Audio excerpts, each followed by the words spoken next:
नाज़रीन, ये जो तस्वीर आप इस वक्त स्क्रीन पर देख रहे हैं, ये C-130 हरकुलिस की तस्वीर है और इस वक्त आपको सोशल मीडिया पर हर तरफ यही तस्वीर नजर आ रही होगी। इसकी वजह क्या है कि ये इस वक्त वायरल हुई है, वो बहुत अहम है। अब दूसरी तस्वीर देखिएगा, ये तस्वीर है JF-17 थंडर की। ये भी इस तस्वीर के साथ हर जगह इस वक्त वायरल है और ये दोनों तस्वीरें मेरी और आपकी इज्जत, आन और शान हैं। ये तस्वीरें दोनों यूनाइटेड किंगडम यानी इंग्लैंड की फजाओं की और वहां की एयरपोर्ट्स की हैं। अब दूसरी तरफ जहां पर पाकिस्तानी तैयारों को एक बड़े एयर शो के लिए वहां पर बुलाया गया था और 30 से ज्यादा मुल्कों को वहां पर दावत दी गई कि वो अपने तैयारों को वहां पर लेकर आए और अपनी फन्नी सलाहियत का मुजाहरा करें, पूरी दुनिया जान सके कि उनके पास क्या टेक्नोलॉजी है, किस किस्म के उनके पायलट्स हुनर रखते हैं। वहां भारत को इनवाइट नहीं किया गया। तो ये वो जोरदार तमाचा था जो भारत, किसी जमाने में आपको याद होगा कि भारत ने पाकिस्तान के बारे में किसी मुल्क में खड़े होकर कहा था कि Pakistan is not relevant for us.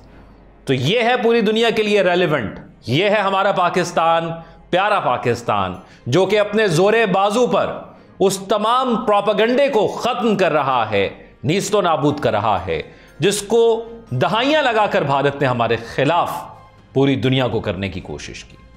जब दुनिया खामोश तमाशाई बनी रही, पाकिस्तान ने आसमान चीरकर अपनी गरज सुना दी। यह कोई फैंसी परेड नहीं थी, ना ही दिखावे का कोई मंजर।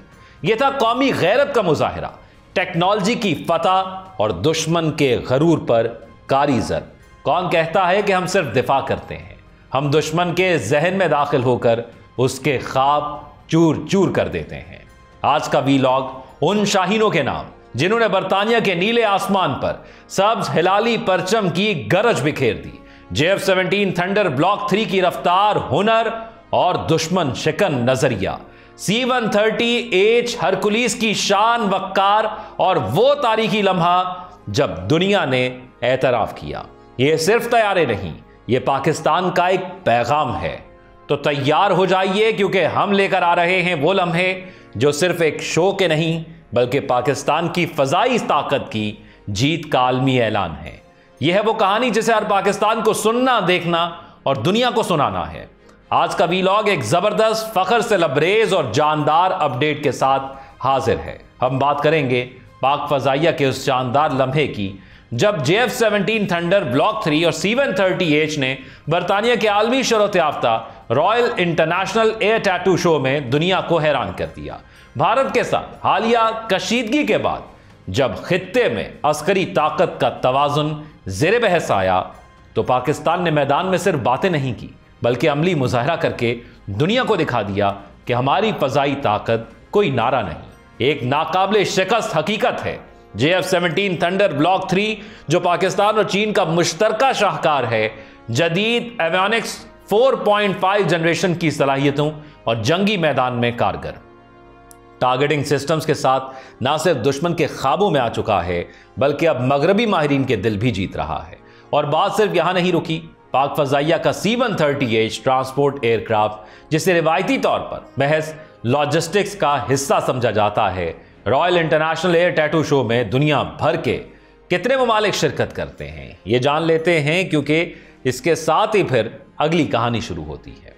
नाज़रीन, आलमी सतह पर मुनक्कद किए गए और मुनक्कद किए जाने वाले royal international air tattoo show में तकरीबन 26 से 30 ममालिक के फजाइया के तैयार करदा तैयारे शिरकत करते हैं। 2025 के शो में 160 से ज्यादा तैयारे दुनिया भर के 26 से ज्यादा ममालिक से आए थे, जबकि 2024 में तकरीबन 30 मुख्तलिफ ममालिक से 248 तैयारों ने हिस्सा लिया था। इस शानदार शो में शिरकत करने वाले ममालिक हर साल एक मुतवाजन मखलूक फहरिस्त के तहत मदऊ किए जाते हैं, जिसमें अमेरिका, बरतानिया, कनाडा, फ्रांस, पाकिस्तान और दीगर ममालिक शामिल होते हैं। क्या भारत भी इस आलमी इवेंट में शरीक हुआ था कभी? पाकिस्तान के हाथों बदतरीन शिकस्त के बाद भारत इस साल रॉयल इंटरनेशनल एयर टैटू में शरीक नहीं था। Royal international air tattoo show 2025 के ऑफिशियल इनवाइटेड नेशंस की लिस्ट में भारत का नाम ही शामिल नहीं था, लेकिन पाकिस्तान, अमेरिका, बरतानिया, कनाडा, फ्रांस, जर्मनी, इटली, मिस्र, कतर, स्वीडन समेत तकरीबन 30 ममालिक ने हिस्सा लिया। और royal international air tattoo show 2025 में पाकिस्तान एयरफोर्स बतौर शरीक फोर्स मौजूद थी। भारत का नाम किसी भी रस्मिया दावत या तस्दीक करदा शरीक फहरिस्त में शामिल ही नहीं हुआ। और अब सवाल यह है कि अगर पाकिस्तान को दावत दी गई तो कौन से वो शाहकार थे, किस किस जंगी जहाज को उस पर मदऊ किया गया और किस किस जहाज ने उस इवेंट में शिरकत की और फिर उसमें क्या क्या अचीव किया। पाकिस्तान एयरफोर्स ने royal international air tattoo show 2025 में 2 अहम जंगी जहाज़ों की शिरकत रही और इनकी शानदार कारकर्दगी के जरिए आलमी सतह पर इन्होंने अपना लोहा मनवाया। JF-17 थंडर ब्लॉक 3 की बात कर लेते हैं। JF-17 थंडर ब्लॉक 3 पाकिस्तान और चीन के मुश्तरका ताउन से तैयार करदा जदीद 4.5 जनरेशन का मल्टी रोल जंगी तैयारा है। JF-17 जेट ने इस शो में पहली बार शिरकत की, जो न सिर्फ फजाई बरतरी बल्कि जमीन पर हमले, इंटेलिजेंस, निगरानी और एवियोनिक्स वॉरफेयर जैसे कई अहम अस्करी मिशन अंजाम देने की भरपूर सलाहियत रखता है।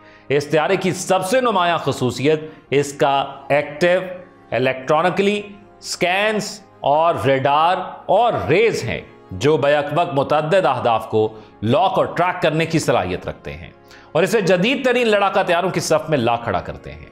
JF-17 थंडर ब्लॉक 3 में hood, helmet, mounted display, 5th generation digital cockpit और इलेक्ट्रॉनिक वॉरफेयर सिस्टम जैसे जदीद फीचर्स शामिल हैं, जो इसे बरतरी बख्शने के साथ साथ दुश्मन के रेडार सिस्टम्स को जैम करने की सलाहियत भी देते हैं।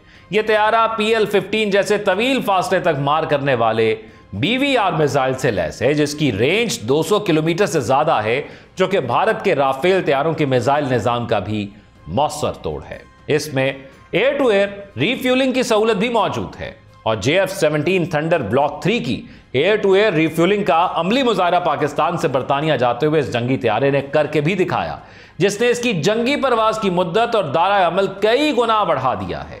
तैयारे की कम लागत, तेज तर तैयारी और जदीद इलेक्ट्रॉनिक निजाम इसे न सिर्फ पाकिस्तान बल्कि दीगर तरक्की पजीर ममालिक के लिए भी एक पुरकशिश दिफाई इंतखाब बनाते हैं।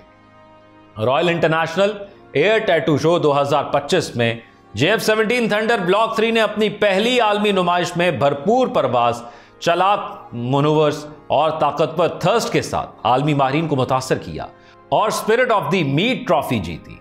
JF-17 थंडर ब्लॉक 3 ने यह अवार्ड जीतकर दुनिया भर में पाकिस्तान की फजाई सनत की सलाहियत को तस्लीम करवा दिया।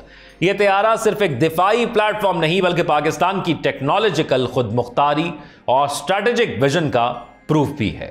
अब बात करते हैं C-130H हरकुलिस की। यह तैयारा रिवायती लॉजिस्टिक मिशन से आगे बढ़कर इस खास theme iron in the skies के तहत खास लोरी के साथ पेश किया गया है और इसने अपनी खूबसूरती, रख रखाव और आर्ट वर्क की बुनियाद पर कैंकूस डी एलिगेंस ट्रॉफी हासिल की है, जो बेहतरीन तौर पर नुमाया जहाज को दी जाती है। C-130H हरकुलिस एक मल्टी रोल दरमियाने फासले का फौजी ट्रांसपोर्ट तैयारा है, जो दुनिया भर की अफवाज में अपनी मजबूती, कारकर्दगी और लचकदार ऑपरेशनल सलाहियतों की वजह से मकबूल है। पाकिस्तान एयरफोर्स के ज़ेर इस्तेमाल C-130H मॉडल खास तौर पर एयरलिफ्ट, एविएशन सपोर्ट, इंसानी इमदाद और खुसूसी मिशंस के लिए इस्तेमाल होता है। इस तैयारे में 4 टर्बो इंजन A-15 T-56 नस्ब हैं, जो इसे मुख्तसर रनवे से उड़ने और उतरने की सहूलत देते हैं। यहां तक कि कच्चे या गैर हमवार मैदानों से भी यह जहाज टेक ऑफ और लैंडिंग कर सकता है। इसकी ज्यादा से ज्यादा रफ्तार तकरीबन 592 किलोमीटर फी घंटा है, जबकि हद परवाज तकरीबन 3800 किलोमीटर तक जा सकती है, जो इसे तवील फासले की तरसील में इंतहाई मौसर बनाती है। यह तैयारा 20,000 किलोग्राम से जायद वसनी कार्गो या 90 फौजी एहलकारों को एक वक्त में ले जा सकता है और इमरजेंसी में 70 स्ट्रेचर्स और 2 मेडिकल टीम्स के साथ मेडिकल इवैक्यूएशन के लिए भी इस्तेमाल होता है। C-130H हरकुलिस जदीद नेविगेशन सिस्टम्स, नाइट विजन और दीगर सहूलियात के साथ नहायत महफूज और मौसर मिशन की सलाहियत रखता है। पाक फजाइया ने इसे खुसूसी तौर पर इंसानी इमदाद, सैलाब या जलजिले के दौरान रिलीफ ऑपरेशंस और गैर रिवायती खतरात के खिलाफ मिशंस में इस्तेमाल किया है।